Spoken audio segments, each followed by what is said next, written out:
Tú solo bailas en mi mente, mi amor.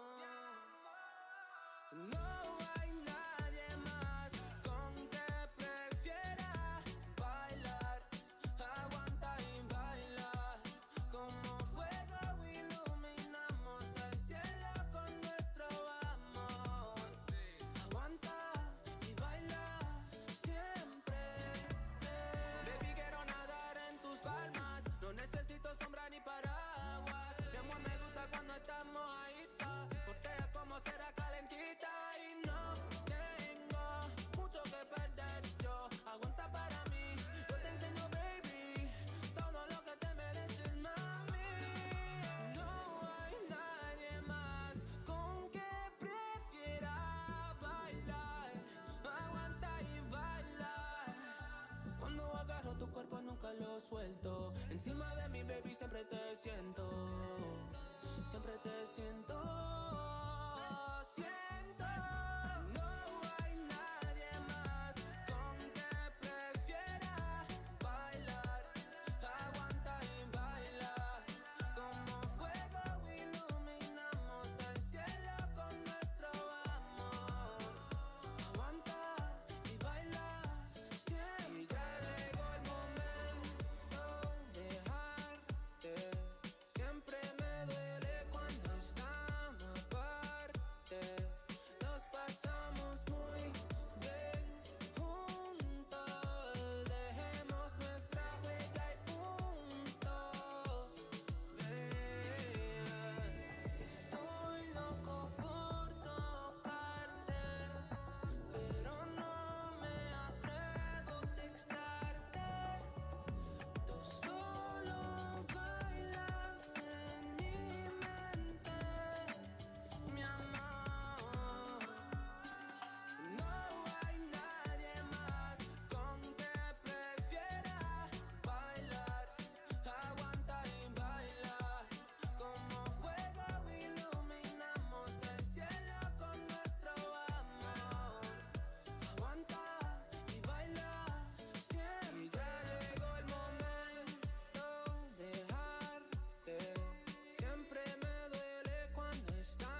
can't let them take my soul.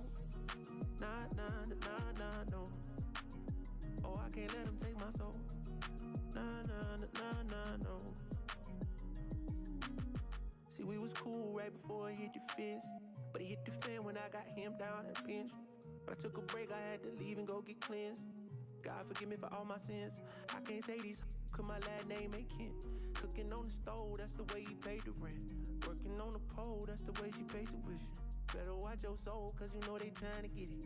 Yeah, yeah. I learned my right from wrong on a song. I let my heart bleed on my sleeve through microphones. I'm trying to right my wrongs by writing out my wrongs. Ran through a check, cause it's hard to live off bread alone. So if you see me slipping, yeah, let me know. Cause it ain't the end of times yet, I know, but it's getting close. Yeah, I need my space to breathe, that's why I be going ghost. I ain't trying to stay up on that wide road, cause I can't let them take my soul. Nah, nah, nah, nah, no. Oh, I can't let them take my soul. Nah, nah, nah, nah, no. I can't let them take my soul. Nah, nah, nah, nah, no. Oh, I can't let them take my soul. Nah, nah, nah, nah, no. They thinking I'm bluffing, but I promise I do it. That K got a drum, like murder and booming. Sending you vert, if I get my little Uzi. They thinking I'm crazy, I'm gon' see you the haters. People I'm saying, get what I'm painting. A picture big, I call it little baby. If I'm on the board, then we playing chess. If you on my way, you gon' need a vest. Act big, you might get stretched. All your gun talk, I ain't impressed. My 45 seen real traffic. That's Dallas, Texas. My little partner called her body for a Maserati. He told him get up out the car, hit him with the shotty. That 12 gauge, gave him life in the 12th grade. I tried to write him, but we ain't on the same page. I caught him slipping, I just had to let him know. It ain't the end of times yet, I know, but it's getting close. These demons really out to get you, so you better guard your post. There's certain things I could probably let go, but I can't let them take my soul. Nah, nah, nah, nah, no. Oh, I can't let them take my soul. Nah, nah, nah, nah, no. I can't let them take my soul. Nah, nah, nah, nah, no. Oh, I can't let them take my soul. Nah, nah, nah, nah, no. I can't let them take my soul.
Yo, we live.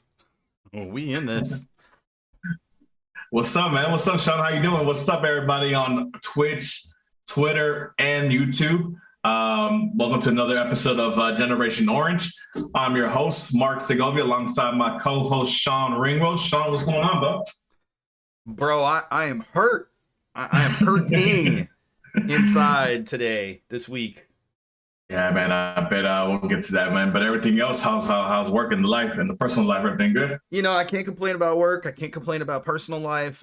Things are moving and grooving, and you know, we got a Dynamo game at home coming up very soon. Been looking forward to that for 4 weeks. It feels like, if not longer. Yeah, it's been a while. And hey, how about them Dash 4-3? Sure, man, for sure. We'll be in for this last game as well. Man, but you know, you speaking about the Dynamo, and obviously it's seeming like it's forever there's been a match, man. You know, knowing that there's a U.S. Open match today that the Dynamo should have been a part of. Yes, sir. It just kind of sucks, you know. And then I was the last teams remaining, and it's like, man, this would have been a huge opportunity for the Dynamo to maybe pick up their second U.S. Open Cup trophy, but do those type of things this year. So, but with that being said, man, Sean, obviously the elephant in the room, man. We're gonna start off with something that, you know, obviously dominated a little bit of the Twitter feed and the social media feed for Generation Orange and for the people that follow the Dynamo and the Dash. Obviously, it was announced sometime 2 days ago, a day ago or 2 days ago. I'm not quite sure when it was first announced, but July at Post Houston, new spot for those who haven't been in. There will be a special event with one special player, Hector Herrera, introducing them to the fans, you know, which is all, you know, fun and great and things like that. You know, it's always good to have those kind of events to kind of mingle with the fans. And I don't know what kind of atmosphere they're going to have, or if he's going to have a signing session or a meet and greet or whatever, or who knows, right? The only problem is during that exact same time, a little further down, maybe a couple of miles down on the east side, on the other side of 59, there's going to be a match going on with the Dash that same day, a 7-1-3 game on top of that as well. And we all know how popular those 7-1-3 games are, you know, obviously because of the tickets and obviously the dollar hot dogs and the $2 beers. So my question to you, Sean, was this just a little bit of just scheduling conflict, or just somebody didn't really pay attention to this, you know, to what they were doing when they were trying to schedule this event at Post, that it would kind of coincide and cause a conflict between supporters of both the Dash and Dynamo? I mean, obviously you see the flag behind you, it not only has the Houston Dynamo logo on there, but Houston Dash. And obviously here in Generation Orange, we not only speak about the Dynamo, but we also speak Dash. You know, we had engraved in us ever since Ted Siegel took over the team that there was going to be one club, one mentality type of deal going on here. You know, obviously as much as possible, because obviously with everything going on, and you know, we try to make it as much as a one club, one identity as possible. But we know that obviously MLS and NWSL are two different entities and things of that nature. So it can't be like there are around the world where Barcelona and Barcelona Femina are under the same umbrella as far as, you know, leagues, or like Chelsea and the women's team in Chelsea are under the Premier League umbrella. But John, I'm gonna let you take the reign here, and I'll jump in when I can. Your thoughts on the conflict of July 1st? The conflict of July 1st. You make it sound like an Independence Day type thing. I mean, look, when it first came out, you know, benefit of the doubt, kind of thought about it a little bit. All right, you know, hey, it's probably just a matter of, you know, Dynamo not communicating with the Dash. But then I started thinking about it. If that's the case, if it's a matter of Dynamo not communicating with the Dash, that tells me two things. Number one, the Dynamo don't communicate with the Dash. So how are you treating them as one club when you're not even sharing communications between each other about a home game that's been scheduled for at least a couple of months, if not longer? So it's not like you shouldn't have been able to just go look at the calendar and say, oh, right, the Dash have a match at home. I would feel tremendously different if this was an away match, but it's a home match. So, you know, it hurts me because what I'm seeing is exactly what I feared, which is a lot of puffing out the chest that we're one club, puffing out the chest that we're going to support the Dash, puffing out the chest that they're being treated equal. But then when it comes time to truly prove that out and be willing to put the money where the mouth is, it ain't happening. And what I mean by that is I look at this and I can't help but sit there and go, how can you claim that when you are making fans of the Dash who may also be fans of the Dynamo or vice versa, pick between one or the other? You've got the 7-1-3 night that you already had planned well in advance as well. You knew that was a big deal for the Dash at home. And this is a huge event for Ache Ache. So now you're making fans choose. So you're look, the realism here, you're pulling support away from the Dash to pump up support for Ache Ache. And to me, look, if we as fans can see this the moment it releases, how can the club not at least come out and say something? Not only have they not said anything, they've refused to address it. There's been no public comment. They're just hoping it goes away and that it's just a small group of, fans or just a little bit of, fans that are the ones that are upset. But I'm going to tell you, yes, it's not a lot of people on social media because not everybody who's a fan is on social media. But I mean, we've seen people speaking up and speaking their mind about it. And people are upset. They're not, look, this is not a matter that is just going to be okay. Look, Portland just went through a similar type of thing where they had, events that were scheduled at the same time and they ended up having to basically postpone or cancel the event because they didn't want the publicity of basically, saying that we don't really care about the women's team because it's more important. And here's the message. It's more important that we hold this event with Ache Ache, even if there's scheduling conflicts. It is more important to hold the event with Ache Ache than to provide 100% full support for the Dash. Period. End of story. There's nothing you can say to defend the Dynamo with that in mind. I'll tell you what the I guess what has been announced from the Dynamo as of right now. I mean, obviously they're showcasing the fact that they're going to be doing upgrades to PNC Stadium, brand new mesh seating for the club to kind of help alleviate the warmness of the seats and things like that. Obviously, we don't worry about that because we stand at the matches, but Sean, I have to agree with you to a certain point. Obviously, yeah, I feel the frustration in you.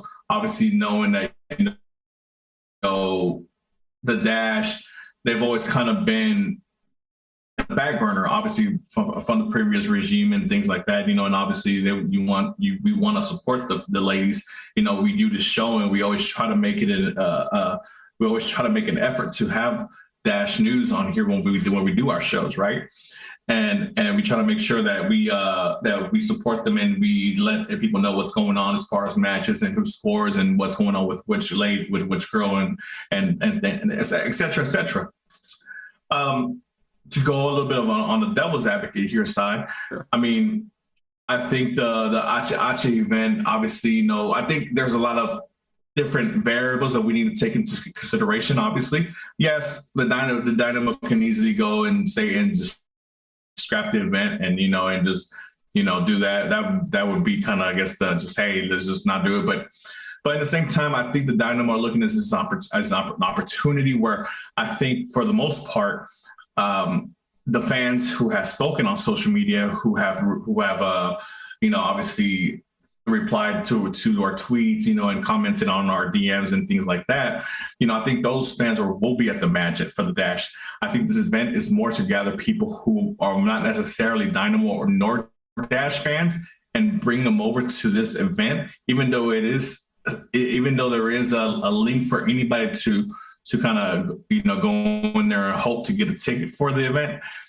But I think they're hoping that the majority of the people who are going to click that link are fans of the Mexico national team, Atletico Madrid fans, Porto fans, or Pachuca fans from when, obviously these are clubs that he played with previously.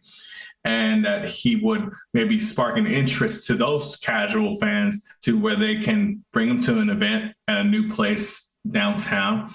I'm pretty sure they're gonna have tents set up where they're gonna be selling some type of ticket, or some kind of ticket package over there. But with that being said, obviously still it's kind of one of those things where I'm a Dynamo fan. I like the Dash. I've supported the Dash. You're a Dynamo fan. You support the Dash, obviously.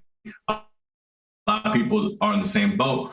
Yes, I want to be at the Dash game, but yes, I also want to be at this, Hector Herrera, meet and greet or whatever this event is, So I kind of feel like, missing out on one or the other is kind of it's sad, it sucks because you feel like you're not a part of it, even though you try to be as much a part of the club and the culture as much as you can, as far as from a fan standpoint, supporter standpoint. So, but yeah, man, it's a tough deal. I understand it from the business perspective of it. Obviously, this is their most well-known signing, their best-known player. The closest other player might have been just DeMarcus Beasley as far as renownedness in the soccer world. So obviously, they invested in this player, bringing him in, and they're trying to milk this Acha cows for what it's worth. Obviously they made an investment. They're trying to get as many new tickets sold, maybe new season tickets. Maybe they're selling kits over there. Who knows? We don't know, obviously. So they're trying to do whatever they can from a business perspective side of things to obviously, liven up the crowd and get the hype of, that a week from that day, Acha is going to be on the pitch in PNC playing for the Dynamo. It's going to happen. We've been announcing it. There's been ads. There's been, propaganda. There's been, all this, and it's finally going to happen. So, yeah, I mean, it's somebody fumbled the ball there, but I mean, obviously we know where that as far as Dynamo and Dash, we're not the only show in town. Obviously there's Astros going on. There's other things going on, concert events. Obviously the 713 Music Hall is right around the corner from there as well. So, I mean, they're trying to, I guess, find a way where they can put in and make sure they get the maximum amount of people to this event that they are trying to organize with Acha. Yeah, it doesn't matter how you frame it. It is a slap to the face to those fans who support both clubs or both teams. And the reason I say that is because you mentioned it. We have to decide, for that match, are we going to the match or are we going to go, see Ache? And, there's going to be a lot of people that are going to opt to go see Ache, and it's going to lessen the number of people that attend the Houston Dash match. So first of all, you're losing revenue for the Houston Dash. Second of all, you're not making any money on this event at post. So what do you, okay, you sell a couple hundred extra season tickets. Wahoo freaking do. That's not equivalent to what you could have made by hosting the event at PNC as a pre-party or as a post-party, whatever the scheduling was, make it work. Find a way to make it work. I just know that as a public information, public affairs specialist, that it is really easy to put out a line that basically says, oh, it was due to scheduling issues or we had to juggle scheduling. Look, that's a cop-out answer is what that bullshit is. And I'm going to call it for what it is. And you know it. I can see it in your face. You know exactly what I'm talking about. That's the easiest answer, easiest response to throw out there to say, oh, well, if we say that, they're not, it'll go away because people are like, oh, okay, well, they didn't have a choice. But the reality is you always have a choice. And at the end of the day, the choice has to be, do we even host this event anymore? Or do we find a way to make it work? Because I feel as a Dash and a Dynamo fan, I feel slighted that I would have to choose. But then I also feel slighted because I am hyped up on Ache, and I would love to be in an event like that to help bring that atmosphere up to an absolute fever pitch. And instead, I'm gonna be at the Dash match because I support the Dash match the Dash 100% of the time. And so, You know, it hurts me for that reason because there's not another event where I'm going to get to see Ache before he debuts. There's not going to be another event for at least a few weeks after he debuts that I'm going to get to see Ache other than when he debuts and plays. So how is that supporting your already paying season ticket holders who are supporting your club with their hard-earned money and time and effort? You talk about wanting to build that atmosphere up and wanting to support the club and showing that one club mentality. Hell nah. You lost it right there with one move. The Dynamo have to back up what they say, and they've got to do something. And I know it's not going to be favorable for them on the business side, but at some point, publicity has to take a backseat to doing the right thing. And that is not the right thing right now.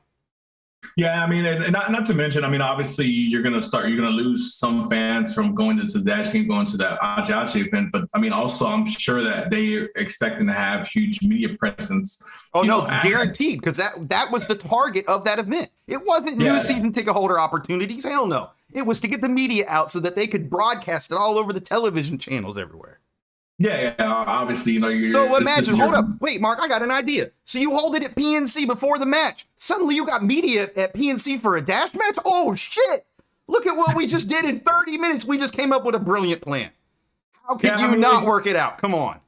I mean, you know, I've always been a component, you know, and I know there's archives of past shows of what could have been done to kind of, you know, help bring in Ache. You know, obviously there's events that happen in European soccer where, you know, fans are able to enter and they do a signing on the pitch, you know, and fans are there cheering and things like that. And you could have done that. And look, you could have opened up a couple stands, sold some beer that day, you know, and made some money that way as well. You know, instead of having to rent out a place, you know, and invite people to go somewhere away from your money-making machine, which is just your stadium. Yeah. But I mean, you know, it's like I said, I mean, it's when people get together and they're excited about something, and you know they're more tunnel vision than they are thinking about the whole wide spectrum of things, you know. And unfortunately, the people who made this decision to go with this event, to go with this type of event during this time period, you know, are obviously didn't even bother to take the Dash game into consideration, you know, or until it was kind of too late, where everything's already been kind of signed, sealed, and delivered. Because I mean, I'm sure that they had to rent this area out. You know, I mean, it's a pretty popular place. Obviously, it's brand new. A lot of people go there. So whatever space that they're renting out there, I'm pretty sure it costs them a pretty penny. So and I'm sure that it's not something that's going to be able to for them to get back if they decide to scratch it now. So, but that being said, I mean, you know, so like tunnel vision can get you so far, and you can be so focused on something to do, and then you might get to that finish line. But at the end of the day, what do you knock down? What do you run over? What do you stampede over during that time period when you're trying to, I guess, navigate how to deal with this first time, and obviously in club history having a signing of this stature, I guess. Sure, but let me ask you a question. You're sitting in a room with a bunch of people talking it through. How do you not at least have one person from the Houston Dash in that room? Yeah, I mean, I mean, look, I understand. Like, you know, obviously, I know that the club is obviously the Dash are going to have their own president and they're going to have their own general manager and things like that. But I mean, if you're having these meetings as far as clubs go, and you're kind of selling it as you're, I mean, obviously the one club, one mentality thing. The logos are identical. I mean, everything about the two clubs are about as identical as they could possibly be, due to the circumstances of obviously they're not both in the same league, right? But with that being said, then you should have both clubs in that room making that decision. You know, whether it was during the time, like, you know, what if this was on the other hand, you're bringing in Maria Sanchez, you know, and there's a Dynamo game going on, you know, and obviously this is a huge player that you're getting, Mexican descent, play for a big club in Tigres that has, you know, a lot of following on their feminine team. I mean, if the shoe was on the other foot, you know, what would be done then? Yeah, no, 100%. And you know, the reality is they've brought the Dash players to the matches. They've not hosted events, you know. They've not hosted events. Let's be real. They've not hosted events. How many times do we see on their social media when there's a game match? Obviously, Dynamo players in the suite watching Dash games, or vice versa, Dash players watching Dynamo games, you know, in the suites or whatever. You know, it's things like that. Obviously, that you're trying to integrate because you want to see us one club, one band, one sound. You know, I guess whatever. You know, that old saying from that one movie, But I mean, this right here kind of just like, okay, well, some the people on the Dynamo side got too overly happy or overly anxious about the event, and like I said, they bulldozed everything and everybody, and they didn't care who they ran over. And that right there, I think, speaks to what Robin and Mela have said a couple of times now, which is that's been a consistent thing throughout the history of the club, the two teams, if you will, is that if push comes to shove, the Dash have always been the ones to get shoved. And to some extent, you can understand it because they are the smaller team. But on the flip side of it, if you continue to treat them like a second afterthought, like a second team, and not as part of the club that you are part of, and you don't take them into considerations and things like this, and events like this, you are setting the precedence that that team doesn't matter, not only to you, but it shouldn't matter to the fans. You are setting that precedence that women's soccer does not hold the same place in your mind and the same value in your mind economically, and it is not equal to the men's game. You are setting the precedence that you, frankly, honestly, and look, I'm not faulting Ted Siegel. I guarantee you he had nothing to do with this. You know, there are other people that probably were in that room but just didn't think about it. I don't even fault them. I fault the situation and the fact that it comes down to having to once again get upset about this, and that unless they, you know, do something about it, and even if they don't do anything, like, okay, I get it, don't do anything about it, but make it a known thing that moving forward, we are going to ensure that there is a Dash representative for every time we have a meeting about a big event that's going to, that, you know, might potentially conflict with something. Just do it. I mean, how hard is that to do? Let's be real. No, for sure. I mean, you know, that's why I'm guessing that they are getting, like I said, they hired Jessica O'Neill as the president of the Dash. They're looking for a general manager at the moment for the Dash. And they hired a new coach. Yeah, and they just hired a brand new coach. But I like what David said on the Twitch chat, man. You know that, you know, this event would be perfect to promote Maria Sanchez alongside with Ache Ache, obviously as two Mexican stars as a package, you know, as like we've been trying to do with the Dash and Dynamo. You know, you got two Mexican stars from two of the biggest, you know, national teams in their respective fields, from two of the biggest Mexican clubs. One Tigres, one Pachuca, you know, and obviously Ache Ache coming from Europe and that stuff. You got to package that deal and just made it that much more bigger. But you know, like I said, tunnel vision, and I think, you know, like I said, I don't think they did it purposely to spite the Dash. I agree 100% for what it's worth. I agree 100%. I don't want anybody listening. I don't want anybody listening from the Dynamo side or whatever, or Dash side of things, think that we're accusing them of, you know, like putting the Dash aside purposely. Obviously, we understand that, you know, there's scheduling conflicts, things like that, and things of that nature. But it just, I'm guessing from, like, you know, Sean's perspective, and obviously many other perspective of the people on the chat on YouTube and Twitch, and, you know, it's just disheartening and disappointing, you know, that this situation has happened like this, you know, and to obviously be called out on it the second they announced the event, it just, you know, shows how much care there is for the Dash and how much fans are really there, focused, and want to be at those games for the ladies, you know. And yeah, that's pretty much how I'm going to end it. Sean, is there anything else you want to add to this before we talk about the Dash and what they're doing on the pitch? Are we talking about the good team now? Is that what we're going to do? I'm just kidding. But seriously though, I mean, I want to clarify my stance. My stance is not. I would love to see them honestly cancel the event, bring Ache Ache to the stadium, make it a huge party out front, or, you know, whatever. Find a way to make that kind of stuff work. Make it a big deal. I guarantee you. Orange Avenue, what happened to that? What'd you say? Orange Avenue, what happened to Orange that? Avenue. I mean, whatever. I don't care where you do it. Just make it happen. Yeah. But, you know, if you don't do that, you cancel the event, you postpone the event, you figure something else out, whatever. what I care about is that this continues to happen. It's not that I care about this particular event. Like I said, I truly get it. I understand it from a business perspective.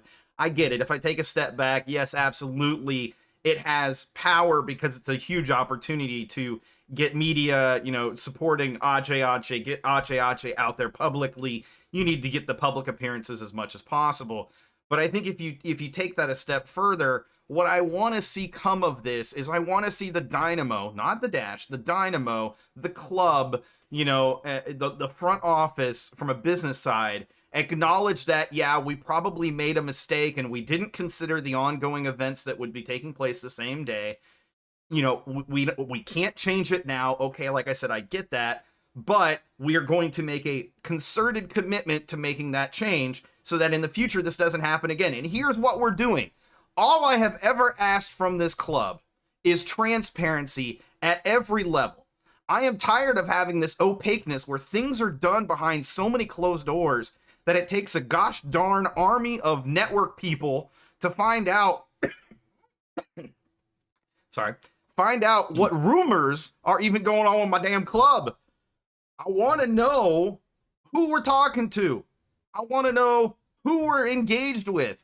This whole FAFA stuff, which we'll get to, it doesn't have me worried, but I want to know. And fans want to know. And this is not the time to be opaque about this. You got to admit to wrongdoing, or at least admit that, yeah, you could have done better, and then commit to doing better, and then tell people how you're going to do better. Until those three things are done, I feel like I am just speaking to the wall. Yeah, man. But obviously, let's get some good. Theo, wave hi to Theo for me, Mark. Say hi. What's up, Theo? How you doing? So let's get on to the brighter side of things. Obviously the Dash are having a really good start to the season this year. Obviously last week we made the announcement of we didn't make the announcement, but the Dash made an announcement of hiring a brand new coach in Juan Carlos Romo from Real Betis, who will be joining us, who will be joining the team in July, not us per se. Maybe we can get him, Sean. Who knows? But with that being said, obviously the Dash is still playing under Sarah Lodon, who's done a fabulous job, like we've commented on last week when news broke that they were getting a new coach. Fantastic game, man. Game just up and down, 7-goal thriller, man. Those type of games don't come along too often in soccer.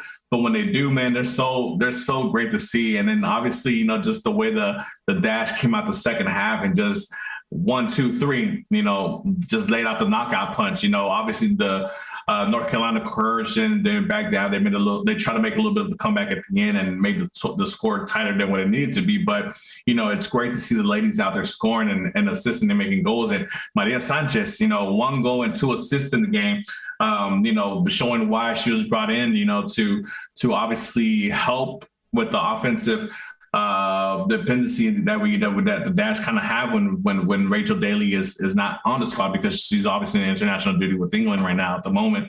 But obviously her playing up front as a forward alongside Prince, who obviously the couple games back had a hat trick herself. So the attacking is there, the goals are there, man.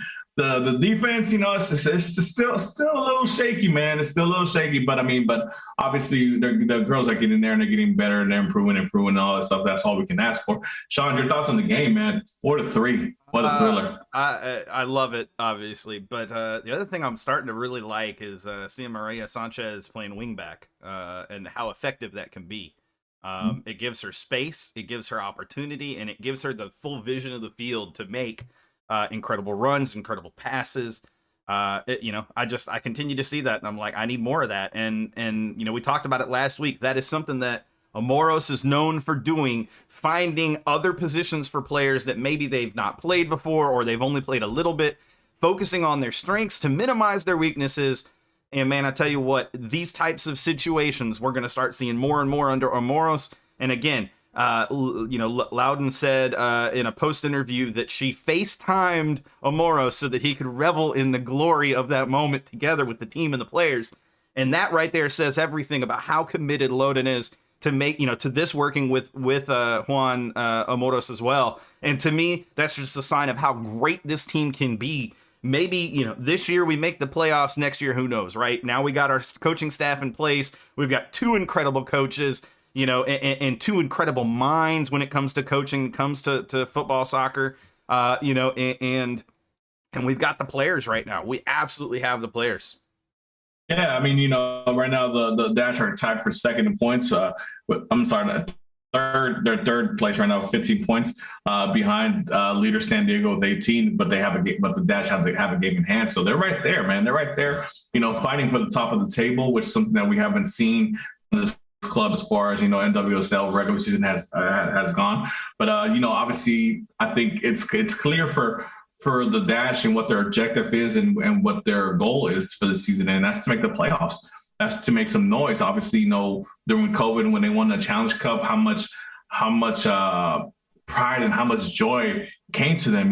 Came towards that club because obviously the Dynamo was still going through a shit time of club, the way the club was being managed and all that stuff. But the Dash brought that bright light of joy when they won that Challenge Cup trophy. And then obviously with the talent that they have around, players like Rachel Daly, obviously Jane Campbell, Shea Groom, and all those, and Prince and all them, and then bringing in Maria Sanchez, we're expecting big things.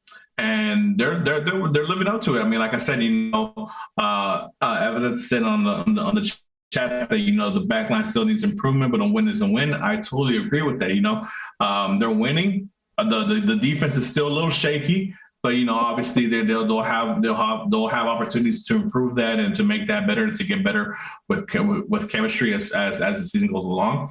But I mean, there's something for me to complain about. 9 games in their top 3 spots. So I mean, they're right there with San Diego, Portland, and Chicago. Ready to go, fighting, and they play Kansas City next on the July 1st game. At home here is 7-1-3 night. So guys, 7:30, go check out that game if you have the opportunity to on a Friday night.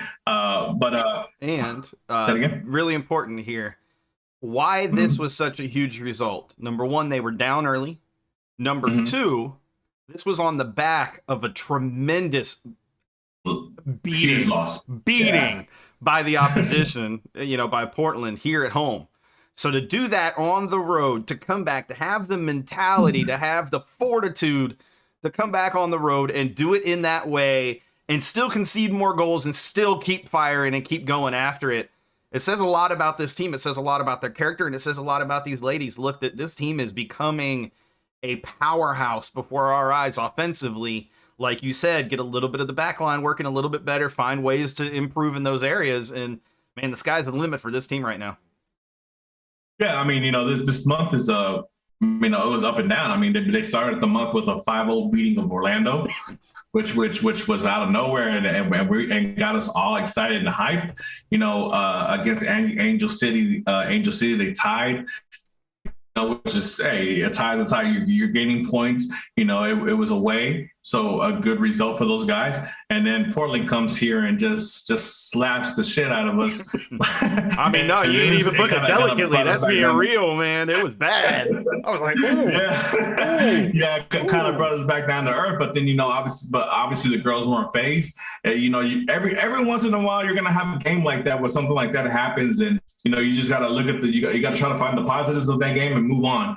And that's what they did. And they obviously, wanted to put a whooping on Carolina as well. And they did that. So congrats to the ladies, man. And, obviously great job for Sarah and that coaching staff right now for holding it down at the moment until Juan gets over here. And I'm sure with Juan, with his expertise, he's going to be able to input more things and maybe more formations and different types of tactical advantages for the squad to better improve the talent and showcase the talent of the players that he has on the pitch. So we'll see what happens, man. I'm excited though. Like I said, I'm really, really, really looking forward to the Dash making the playoffs this season. I think it's one of those years where the Dash are out there, and then obviously how playoffs go. Anything can happen in the playoffs. So that's for sure, especially NWSL playoffs. It's only 2 matches. Yeah. So they could be lifting a second cup here, if we're lucky, man. So, but Sean, anything else you want to add about the Dash before we move on? Nope, that's it. All right. unfortunately for the guys, their game against Orlando didn't go quite as well as the Dash's game against Orlando did earlier in the month. They went to Orlando to play Orlando City, and they the city of Orlando, if you will. The city of Orlando, the city of Mickey, and they ended up losing 2-1 against Orlando City. I have a couple questions. I mean, I think after the game, watching that game, it was a bit frustrating seeing the lineup that was chosen ahead of the match, and then obviously when they were playing, everything that I thought could go wrong with the lineup was going wrong in the first half.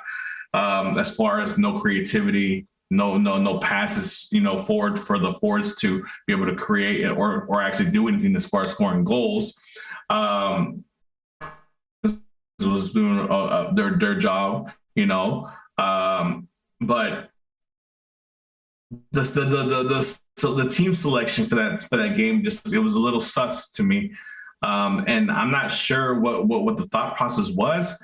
They were coming off international breaks, so I mean, you had everybody for the most part ready to go, healthy. I mean, except for a couple of guys who were international break. That's like maybe Darwin Saran, obviously playing for Salvador, and Ferreira, who was Paraguay. He went to Japan, but even he started, so it wasn't that big of a deal. So I'm not sure what went into it. I mean, Sean, I'm going to ask you to put your Pablo hat on and tell me, man, what was the deal with that selection? I mean, you had Corey Baird, who unfortunately, and I'm not trying to be negative towards the guy, but bluntly speaking, hasn't done a darn thing this whole season. Memo, man, he's right. Honestly, I mean, he's shown a little bit here and there as of late, but still, overall, 15 games, only 1 assist. I mean, that's pitiful, man. I'm sorry. I mean, just to be blatant, Sean, what's up with this team selection, man? What was going on to the head of Paulo when he made this decision? You know what I'm seeing a little bit is something that Amoros talked about in that interview I mentioned last week, about coaches that try to force players to play a specific way instead of trying to see what a player is capable, comfortable, and already has a strength in doing what their strengths are. And I see a coach that's trying to find ways to mitigate weaknesses, but not opening opportunities for strengths to be, to be the run of the game. Corey Bird is not not a winger. I don't know how else to put it. He's just not a winger, and he's not been a winger. And we need to stop trying to make him into a winger. And when he cuts inside, that you've got nothing brewing. Memo, he doesn't belong on the pitch, let alone anywhere on the pitch. He was number 10. Middle of the pitch, wing on the pitch, it doesn't matter. Memo just doesn't have it anymore. I don't know what's gone. I don't know what happened. Maybe MLS just caught up to him finally in terms of the quality of opposition. But Memo's ceiling has been reached. And yeah, he's going to have a match every once in a while that makes you go, oh man, that's why I was so hyped about him. And then he's going to have 4 or 5 matches after that make you go, oh, right. Now I know why I was getting so depressed about him. And so, if you got those players like that and you keep trying to, mitigate their weaknesses as much as you can. Memo's big weakness is he's not a middle of the pitch player in terms of he can't control the midfield. He's not a possession player. So you put him higher in the pitch. All you're doing is trying to avoid his weakness. You're not trying to play to his strength. You're just trying to avoid his weakness. His strength is not passing realistically. His strength is not being a 10. He's not a vision. Oh, Mark is gone. He's not a vision player. I'm looking at the top left feed. He's not a vision passer. He's not a creative passer. He'll have a moment every once in a while, but for that one moment, he has 9 moments where you're just like, how can you not see that? Memo, how do you miss a sitter in front of goal? Memo, how do you miss the open guy that's right next to you? Memo, how do you get 1v1 by a defender who's a terrible defender? It's just... I sit here and I look at the shape of the team. I look at the way the team is playing right now. And I do trust in Paolo, I think, long term.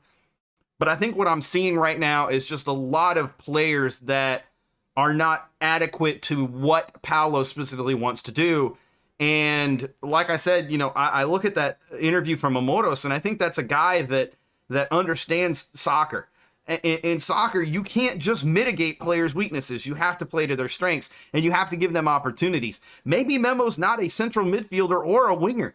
Maybe he's somewhere else on the pitch. Again, I really don't think Memo is. But maybe Bird is not a winger. Maybe Bird needs to be in the middle of the pitch somewhere. I don't know. But at the end of the day, there's a ton of other players that should have started over those two in particular. It just wasn't. Man, I was done with Memo like beginning of the season after the first 3 matches. I was like, what is this? I'm done. Memo's showing me nothing. Yeah, and I agree with you, C. It's hard for me to buy that we were resting players regardless of international play. We should have been able to field our best 11 for the first 50, 60 minutes. I mean, I agree with you. Quintero over Memo should have been a no-brainer. And I get why, Coco couldn't have been out there. But you can't tell me the difference between when Coco plays and doesn't play right now. It is night and day difference when he plays. His quality on the ball makes me realize just how poor Memo is with the ball. And I think maybe that was some of why we were all so hyped about Memo for the last few seasons, is because who else did we have in the center of the pitch besides Boney or besides Seren, that was good enough to show us what a true central midfielder could be. And I think right now, you guys are talking about the Fafa stuff, and maybe Mark will come back when his internet gets figured out. He was telling me he forgot to buy an Ethernet cable, even though he talked about it last week. Oh, I got to admit him in. Oh, nope, he's still not there. All that, he's still not there. Oh, there he is. There he is. What's up, Mark? You're frozen. Sorry, guys. Yeah, man, it was one of those things. I'm gonna make the priority to go get the Ethernet cord that I need. But yeah, man, I was listening into a couple things that you're saying about Corey Birdman and what they're saying on the chat, how Bird started over Fafa. Well, first of all, I think Fafa is no longer part of the team, to be honest.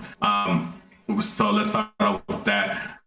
Well, let's talk about that. Let's talk about Fafa and the situation there. You have the players on that squad who could have been. Okay, I mean, you have players like Thiago who you brought in. You have players like Thor who you spent a high pick on. Who played winger and did a great job in his last game as a winger against the Galaxy, where he scored his first goal. So obviously you have options. You have different options. So the fact that Barry was still there, you had Pasher, on the bench, and Pasher is motivated, man. This guy, I mean, man, my praises to Pasher because he's a professional. This guy you have to be a professional to make your way from and through USL after what, because he was in MLS before, and then he went to USL. He plied his trade in USL and he got better. He did the thing that Memo hasn't done, which is actually prove that he belongs playing in MLS. Exactly. And this guy, obviously had a hot start last season with, under tap. Unfortunately for him, he gets selected to the Canadian national team for the Gold Cup, and then when he comes back, he has this mysterious lower body injury that kind of just craps out the rest of the season, whatever, right? But, he's done his preparation, he's done his workout, his training, whatever, and he's gotten back into shape. He's gotten back to the passion that we saw at the beginning of last season. Give the guy a shot, man. Give the guy the opportunity. Like, Bear, he can't do anything worse than what Bear has given you. There's no way possible. Pasher has already scored a goal and has 2 assists in the season, so he's already done anything bigger than what Bear has done for you as far as stats go. So, I mean, give the guy an opportunity for goodness sake. I mean, this game against or who is it playing this week? I lost it on top of my head. Chicago. I'm expecting to see Passion starting 11. Did you say Passion or Passion? Because I better see both from this starting 11. Well, I know I'm going to get passion from Pasher. I know that guy comes in with a whole bunch of passion. So I'm not worried about him. I just need him to get on the pitch. I just need Paolo to give him an opportunity to put him on the pitch. and I need Thor on the other side, or Wait, and wait. then Have you give come over to my Thiago- side? Have you come over to my side? Are you now willing to proclaim Thor as the heir apparent at left wing? Are you finally willing to admit it? Well, I'm not saying the heir apparent. Come on, he is right now. Look, right? I mean, look, he's proven himself. Yeah. Every time he's come off the bench to shadow Sebas or whoever else he comes in there motivated. You see that he wants to score. He goes in there trying to make a difference. We're about to lose Mark again. And he was given a shot in the Galaxy game. Award that. God damn. Man, your internet is like, ooh, yeah, I know, buddy. You need to I know. You need to go. You need to go knock on some doors and be like, hey, can y'all stop downloading porn? Because I got to do a show. But seriously though, C says Pasher assist plus a goal incoming. I think you're right. I really do. Pasher's playing really well right now, and I think he's creating chances and opportunities not only for himself but other players. The Sebas goal, thank you, Sebas, for just something. And Sebas is a player. Sebas is a workhorse, and Sebas is never going to stop working. And dude, I wanted to say this because I think that it's something we've taken for granted since Sebas got here. But how nice is it to have that striker position genuinely, truly locked down, and to have a player of Sebas's quality and talent, and just know that we don't have to talk about that position. We know what we're getting from Sebas game in and a game out. Imagine if he had a true creator, a true playmaker behind him. Like I said, look, Quintero came in the second half, boom, instant. There was more movement up front. There was more passes in the box. There was more action, right? But you can't do that. You can't just give Sebas 30 minutes of a playmaker. You got to give that guy an opportunity the whole 90. This guy can play you the whole 90, right? He's a Paraguayan international. He's getting picked up on a huge national team, Paraguay, who's one of the bigger clubs, who's one of the bigger countries nation in South America. You invested the money to bring him in. Why would you buy a Ferrari and not put no nice tires around on him? That pass from Seca, amazing. That's like I said, right back and striker, we found our guys. Thankfully, yes, sir. Poundstead, great job. Seca and Sebas, we're good. We got it. Good. I'm happy. But let's get guys around Sebas. Like I said, whether right now, Pasher, he can do that. Thor, he can do that. Thiago, I can't really say because I haven't seen enough of the kid, I mean, at least give him some, at least 10 minutes at the end of the match or something, give him some run. I haven't really seen anything from him. Maybe he's not ready. I don't know. But, but regardless of the fact, like I said, I'd rather give that kid who might look kind of, weary at practice because he's still getting kind of accustomed to the culture or, bringing brand new to MLS, instead of giving those minutes to Memo and Barrett at this moment. 15 games in and only 2 assists from those 2 guys, I can't accept it no more. I'm done. I mean, we talked about this. I was done with both of them 4 weeks ago, 5 weeks. No, 2 months ago, 3 months ago. Like, it was a while back, And yeah. I've not seen anything from them. Memo had this slight uptick in performance, but no numbers, no statistics to back it up. He just was playing a little bit better. And then it's like now he's crashed back down to earth, and I feel like it's pointless to put him out there. And we were talking, and there's opportunities, but you have to be willing to make the moves. You have to be willing to say, that I'm done with Memo. You have to be willing to say that. You have to be willing to accept that you might lose a fan favorite player. You have to be willing to accept that Ache is bigger than Memo. If you can accept that Ache is bigger than the Dash, you got to accept that Ache is bigger than Memo. Come on now. So why are you holding on to Memo? You got nothing that you're getting out of Memo. You've got nothing that you're getting out of Bird. Why are you holding on to these 2 players? They're not providing you anything on the pitch. This is what I don't understand. Like I said, look, Quintero, he was off. International break, relax himself, whatever. I know he's an older player. Why didn't he start? he's your most talented player aside from Sebas, you know? Your most talented player, the player who can create for other players and can create his own shot. Why wasn't he starting, first and foremost, okay? Cool. You can only play him 60, 70 minutes because, you know, he's getting up in age and you want to save him for the rest of the season. Great. Bring in Palomino. Palomino proved himself in USL last year, just like Pasher has done prior and stuff like that. Where is he at? You know, like, this is what I'm not understanding. Like what's going on? Like, what is going on? It's going back to what Tab was going, what the thing with Tab last season. Like, what are they looking for, or whether they is it direction from the front office where, look, this is our homegrown. We have to find a way to get him on the pitch and keep him there for some reason. Like, look, great. His story is fantastic. You know, he drove from however long away from, you know, to go to the academy here. He made it out, signed a professional contract, got a second contract. Great for him, man. You know, like I said, no ill will towards him. He did a great thing. You know, I have nothing negative about him as a person, you know, but as a player and as a supporter of this team, I mean, dude, the level has risen, and unfortunately for him, he hasn't risen with it. So we have to push him off. Yeah. You know, Palomino, I made this note somewhere else. It might have been on Twitter. It might have been in the Discord, but, you know, look, if you're not going to play Palomino and the kid has proven he's better than USL, then at least trade him, at least get something for him. If you're not going to play him, you are just wasting a roster slot by him not playing. You are wasting money by him not playing. And you are forcing yourself to have to play other players because you're not playing him. And you can't tell me this kid's not ready to play.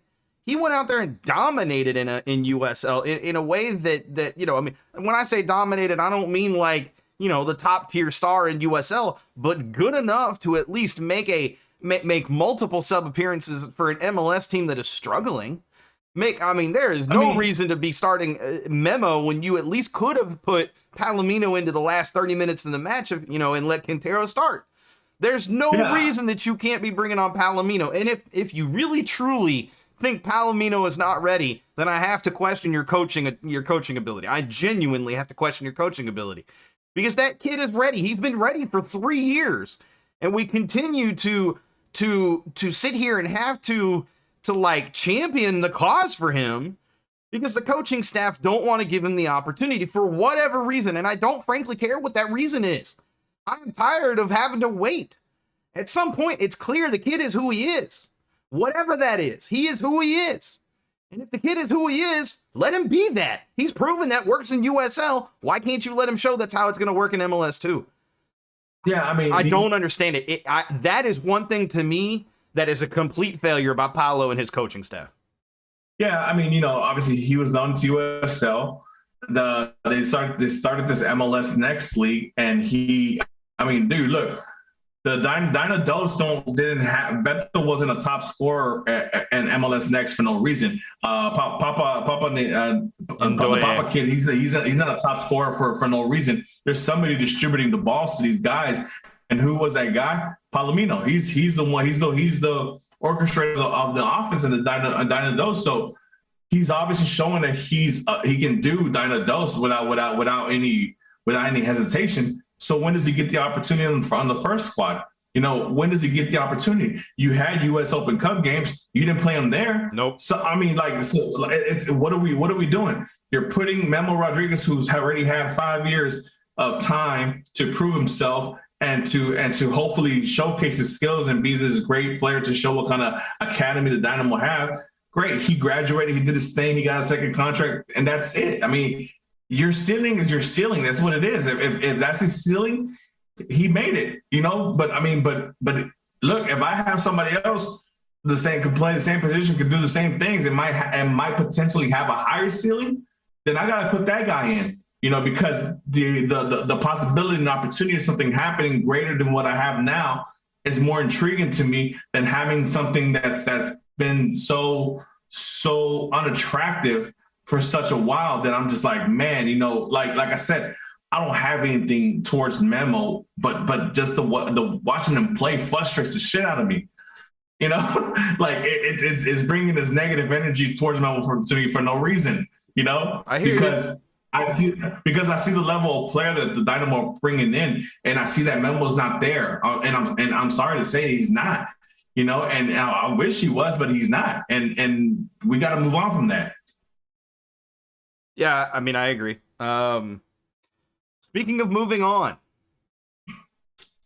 I like your segue there. I'm giving it to you. I So, created a smooth way. You got to finish it.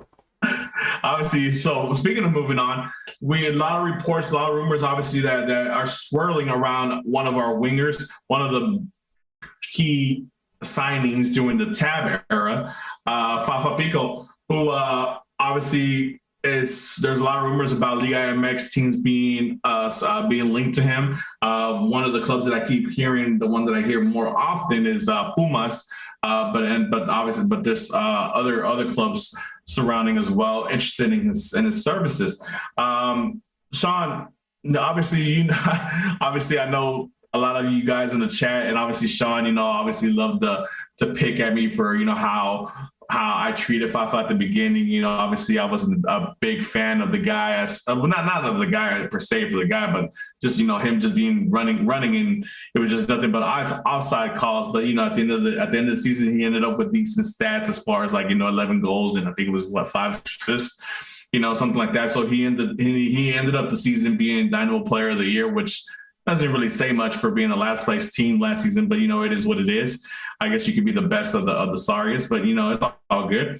But obviously he's not feeling it. He's not feeling his time here in Houston. He wants out, and the club is ready to oblige him, and that's great. Like I said, look, any club in the world, any club that you support, if a player doesn't want to be there, send him out.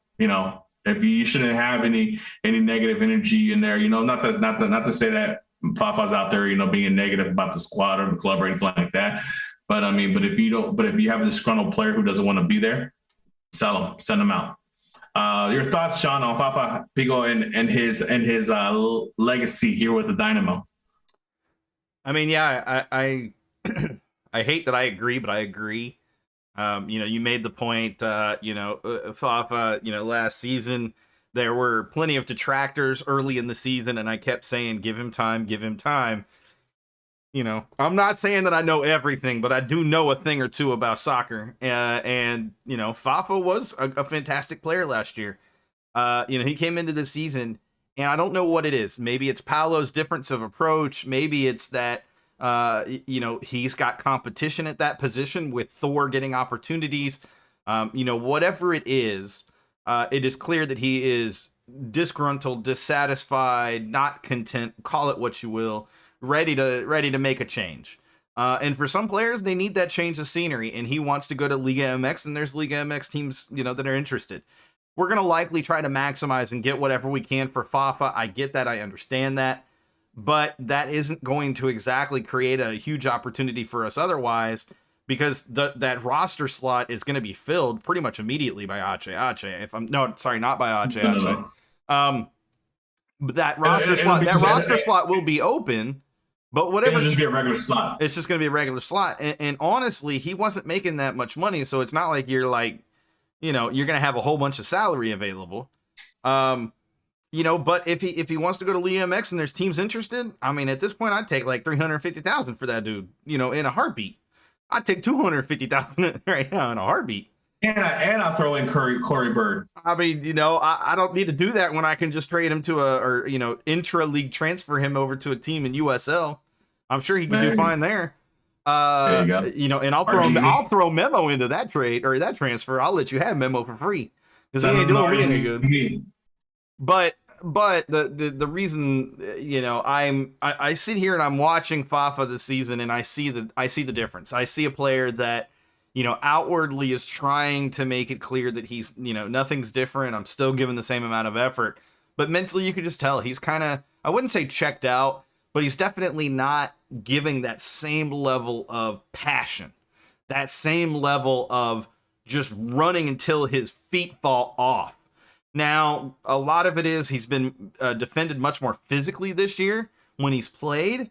And when players, defenders are physical with him, he gets frustrated and he gets fired up, and then he does something stupid, and hurts the team. And then he disappears from the match for the rest of the match. With that being said, I love Fafa as a person. I love Fafa as the player from last season. But yeah, this season, no, I'm perfectly content. If he wants to go to League MX and the team is willing to pay for him, and it doesn't even have to be much, then, by all means, don't let the door hit you or the good Lord split you. Slow feet don't eat. I don't give a rat's ass. You have not provided anything with your damn slow feet or fast feet. Hey, and he has a pretty nice voice, man.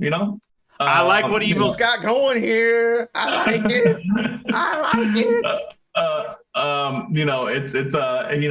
She showed off his singing ability, so he obviously still has a good connection with MLS and stuff like that. Still being an MLS player at the moment, maybe he has a future career as a singer. Who knows?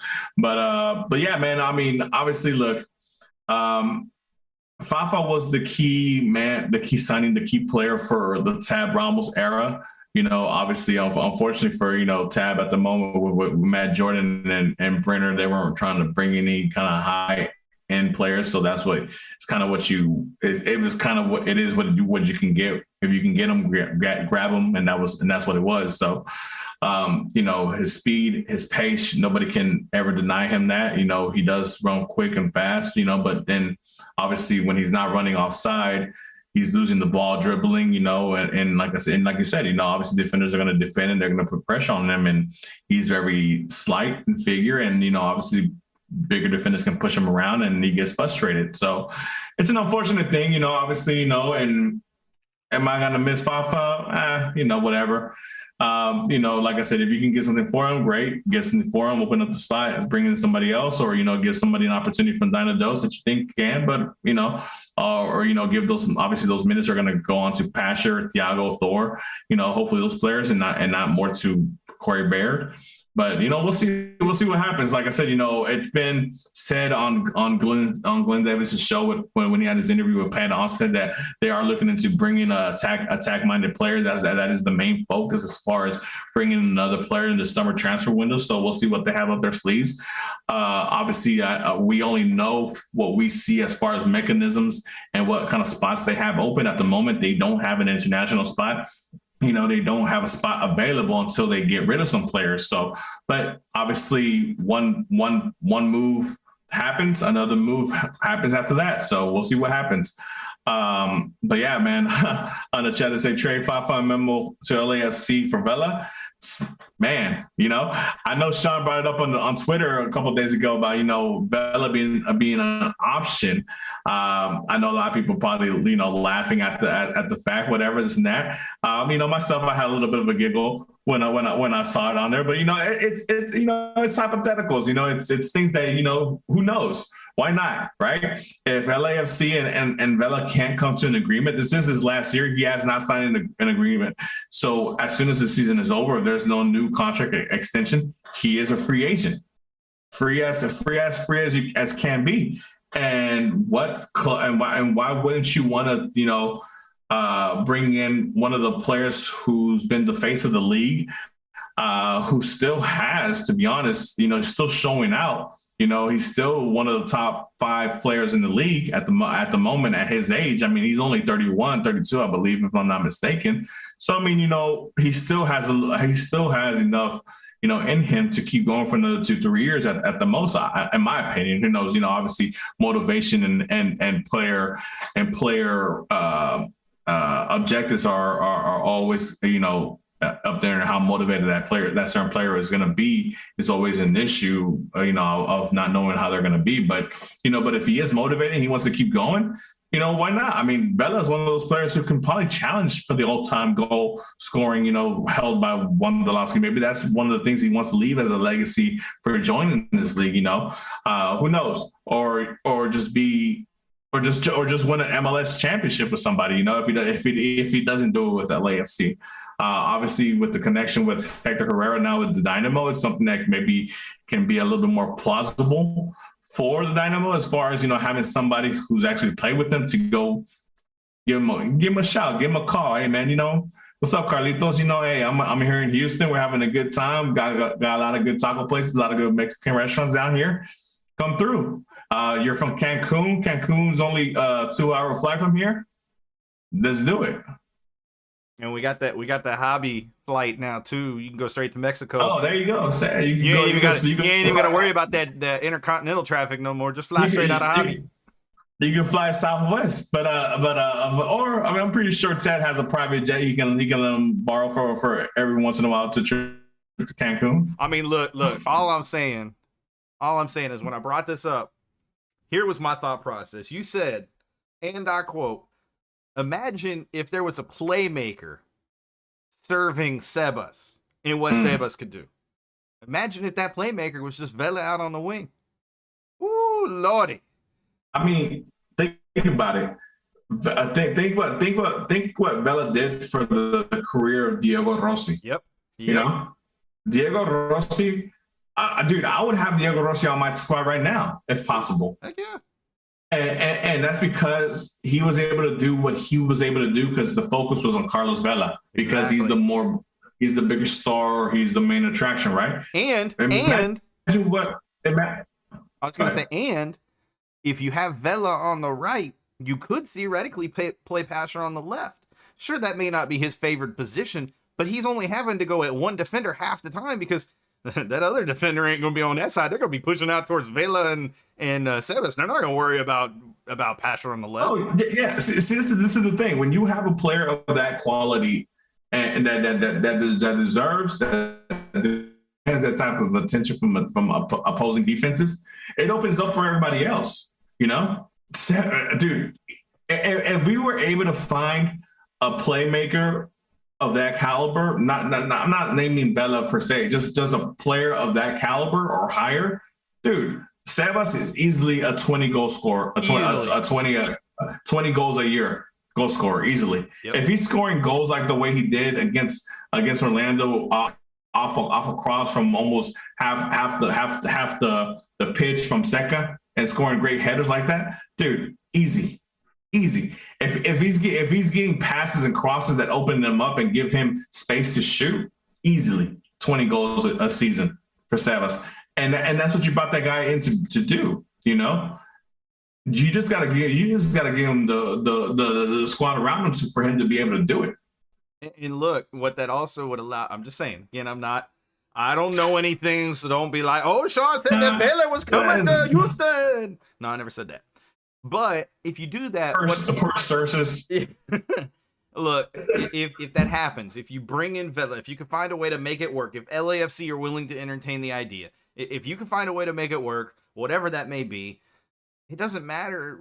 You know, you have young players that can fill into those other slots. And with a player like Vela on the pitch, it creates opportunities for those players. And it lets those players get MLS time, and you feel less concerned about what's going to happen when they're in those positions because he's commanding so much attention and so much focus that they can be who they are.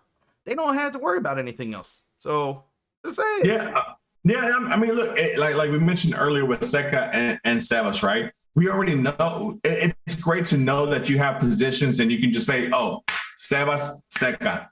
Yeah. You know, no doubt, without a doubt, right?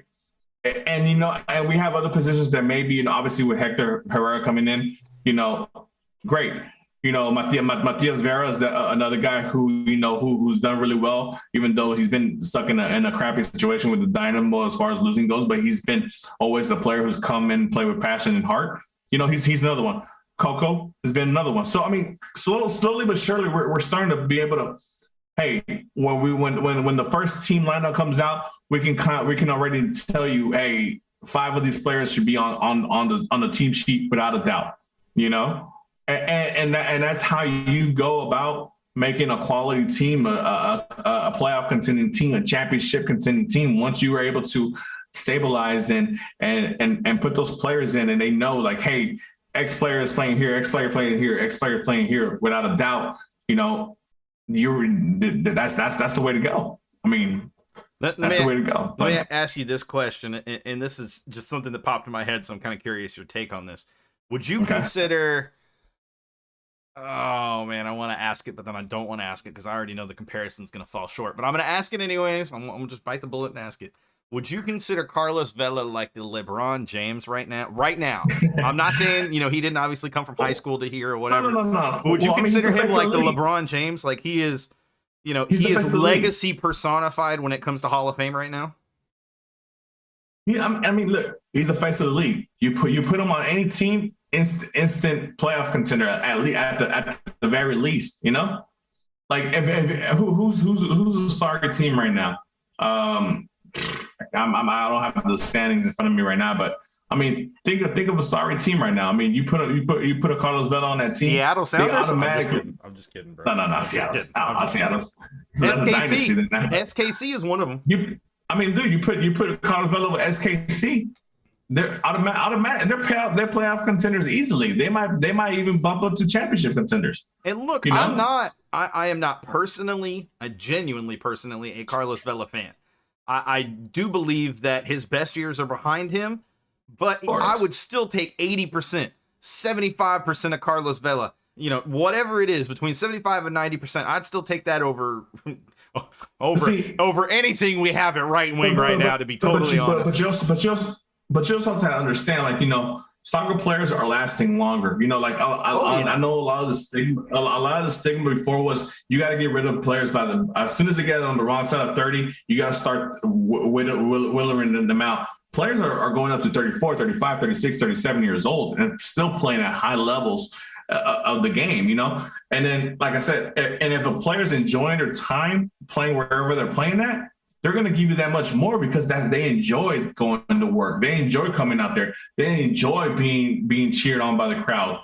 Think about how many. I mean, obviously, we're going to see a bunch of Dynamo number 16 kits out there pretty soon, and we're going to see a lot of Mexican national team jerseys out there pretty soon, right? But imagine, if somehow Vela was to come here, how many Dynamo number 10 kits would be out there, It would instantly be a top 5 selling kit in the whole league. That's what kind of impact that type of player brings to you, and not just the impact as far as marketing and all that stuff, but the impact on the pitch where it allows everybody to kind of get the pressure off of them and allow them to do what they need to do and focus on their job, because the superstar is taking the load off of everybody else.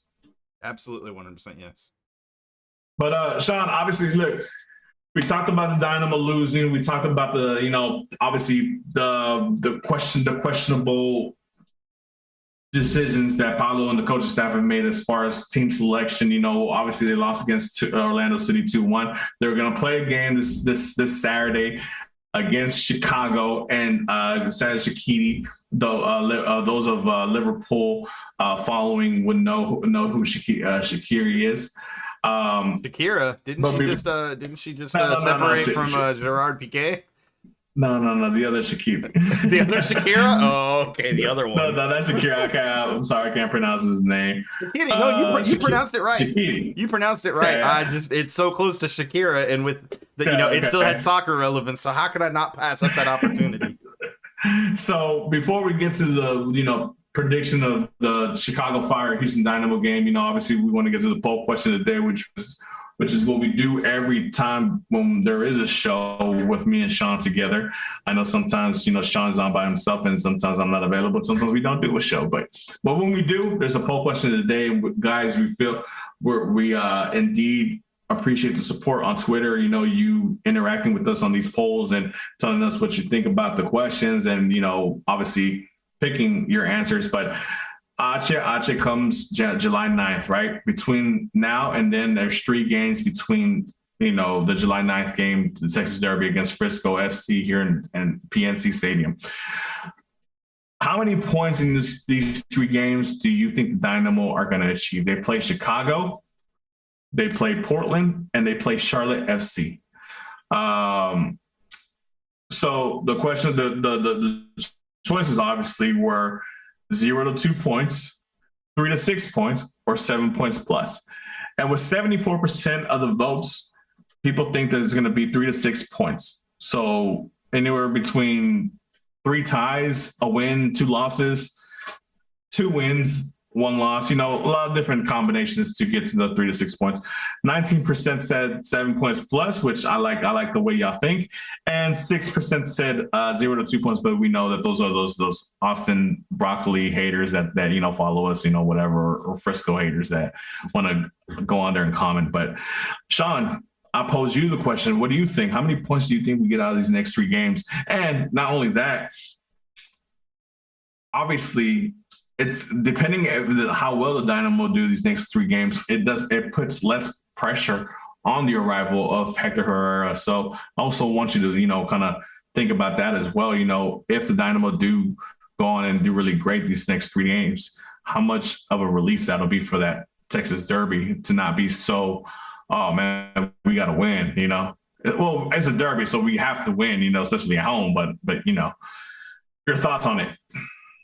I'm gonna say 6 points, but that 6 points is dependent upon the lineups that Paolo puts out and his willingness to accept that certain players are not very good and other players that haven't played deserve to be playing.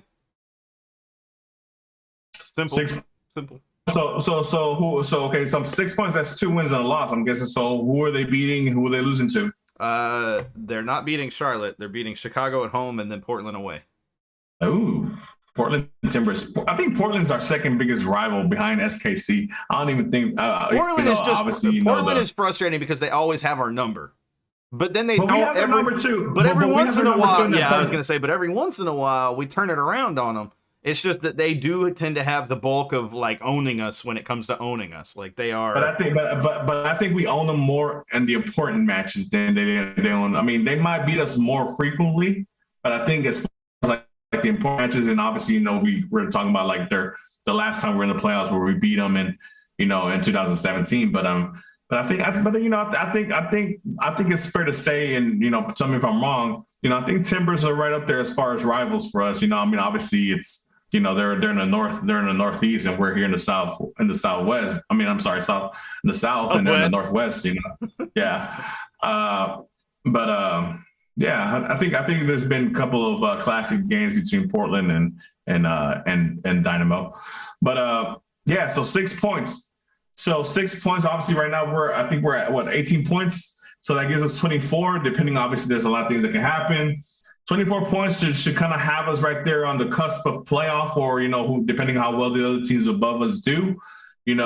What do you think? It's obviously, we were hoping to have a good start to where, when time came for Hector Herrera to finally put on that Dynamo kit, not be so much pressure on him to deliver, to meet instant impact. Because, again, he doesn't play a position where we're really expecting him to be a top assist man or a top goal scorer. If he was a DP number 9 coming in, or a DP 10, then yes. But he's a DP 8/6. So what are your thoughts?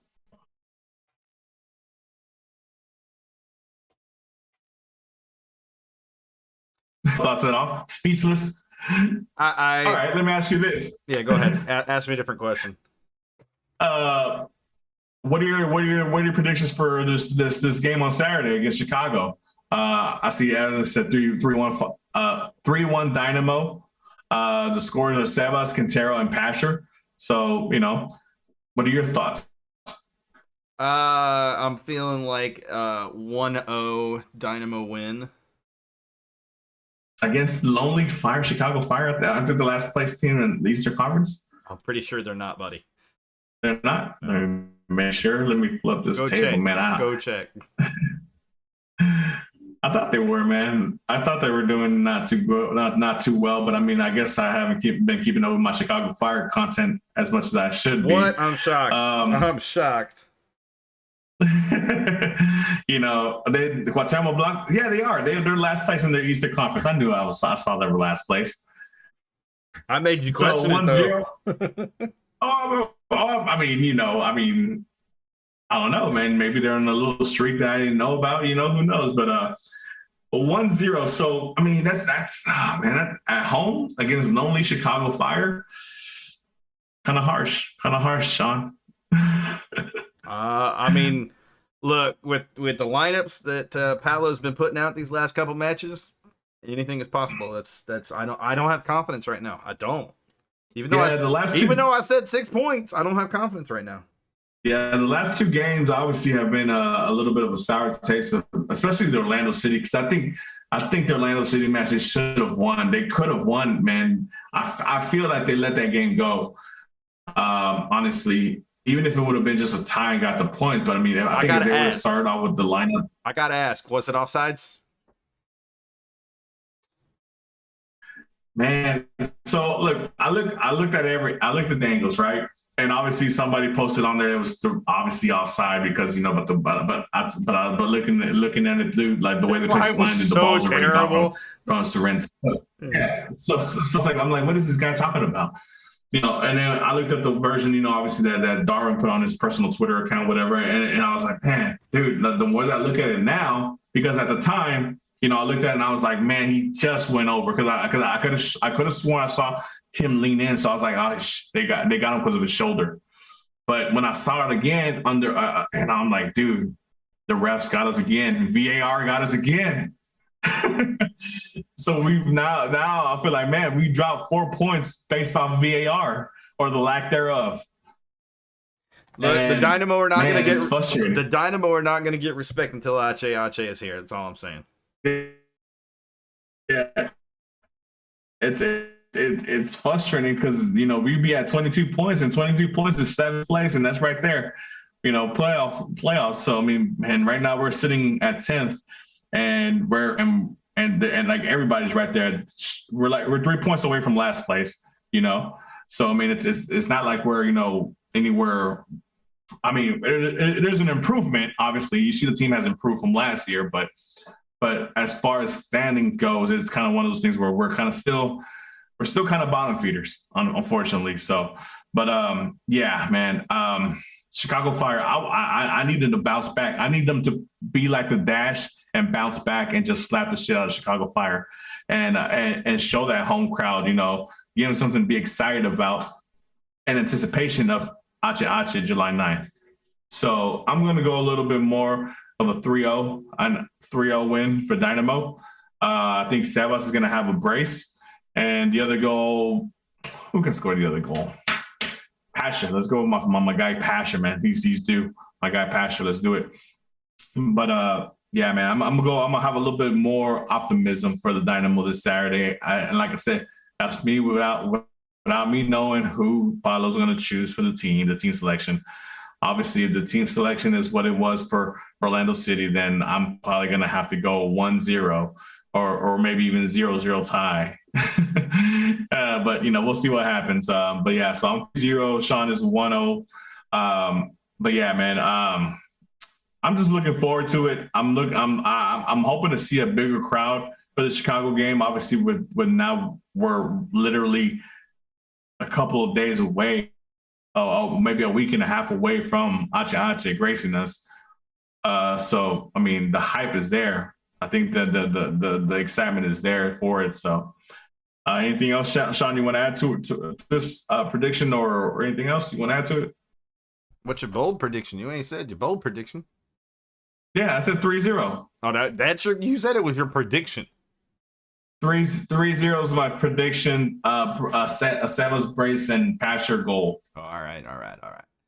My bold prediction is bold prediction. My bold prediction is this: Steve Clark is goalkeeper of the week. Oh, that's good. I think Clark's been top 5 goalkeeper of this whole season. So, no, I'm not arguing that, but it's still bold because I'm saying that means that the Dynamo played well defensively for him to get to get the top goalkeeper nod for the week. He'll be part of MLS 11 for the week. That means he had a clean sheet. I said 1-0, did I not, sir? All right. Steve Clark makes a couple amazing saves to help the Dynamo win 1-0. I'm going to say that Steve Clark ends with at least 11 saves by the end of the match. Yeah. That's a lot of shots, man. That's a lot of shots. Yeah, man. If the Chicago's attacking like that, man, something's going on with our defense. I mean, come on now. Acting like something wrong with our defense would be something new. Well, I mean, they're better improved. I mean, the goal differential and the goal allowances here is. I mean, obviously Clark has a lot to do with that, but Yeah, you it's been a lot think? better. You see them stats? He is a Yeah. top 5 goalkeeper. He literally has, Yeah. a top 5. We're still like the XGA, the expected goals against, is higher than it should be, and Clark is the reason why our actual goal number is lower. It's all Clark. It has nothing to do with our defenders. Yeah, we need to get that guy an all-star selection. Man, yeah. And Teenage has been doing kind of badly the last couple of games, man. He's been almost on the cusp of a couple of own goals. He wants to. I guess he want to take the own goal crown from Valentin. Valentin had to teach him something, right? So Valentin taught him how to own goal properly. I guess so. I don't know, but I'm not liking it. But Barlow and Stairs are doing well, so maybe we'll get a rotation there. But yeah, I mean, guys, bold prediction for me. Shoot, man. Shoot. Let's go with a Sevas hat trick. Let's go with a Sevas hat trick. I like that. Sevas has not had a hat trick, so it'd be nice to get his first hat trick in MLS. And it'd be nice for the Dynamo hat trick for once. I can't even remember the last time the Dynamo had a player have a hat trick. It might have been the Kubo against Frisco game where it ended 3-3 probably was. Like that. Yeah, probably was. And that's probably like 2000. That was probably like 2014. Yeah, it was a while back, bro. All I'm gonna say is that, yeah, I don't remember. I had something, man, and it was so good, and I can't remember it. Oh, damn it! Well, you got a little over a minute. That's happening. All right, guys. Well, we're coming to the end of the show. We appreciate all this love and support. Obviously you can follow us on Twitch, twitch.tv/Generation Orange Show. You can follow us on YouTube now. We have our own device URL, but you can search us on the search bar, YouTube Generation Orange, and we'll be out there front and centered coming out. Follow us on Twitter at Gen Orange Radio. Follow myself at Chesagoya. Follow Sean at Sean Ringrost. And guys, like I said, always, until Hector Herrera gets on the pitch, we're going to throw 2 H's up because H-Town always holds it down.